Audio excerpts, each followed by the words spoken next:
शुक्रगुज़ार आहियां जंहिं हिन पुरअमन एहतजाज में कवरेज ॾिनी ऐं हीअ जेकी पुरअमन एहतजाज आउं सम्झां थो इहो हिकिड़ो मज़दूरनि जो राइट्स ऐं हक़ आहे छो त सिंध गवर्नमेंट अनाउंस कयो हुयो त जेकी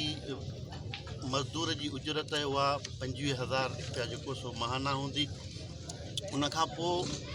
मुंहिंजे ख़्याल में हिन खे कोई 6 साल थी विया हूंदा, 5 खां 6 साल, जंहिंमें हिननि हर तरह जूं कोशिशूं बि वरितियूं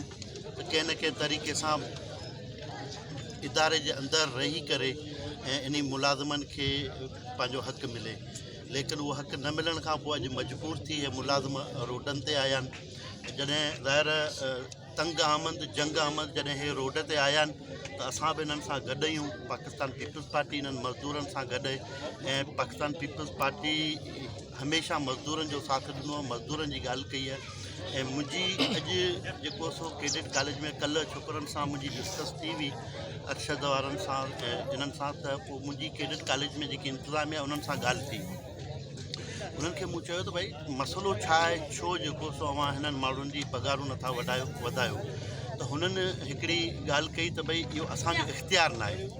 जॾहिं जेकी बि हुते नई कंस्ट्रक्शन नई डेवलपमेंट थिए थी त उहो प्रिंसिपल जे इख़्तियार में आहे, उहो प्रिंसिपल उते ख़र्चो करे थो, लेकिन मुलाज़िमनि जी तनख़्वाह वधाइणु जेकॾहिं आउं सम्झां थो त इंतिज़ामिया सेंसियर हुजे हा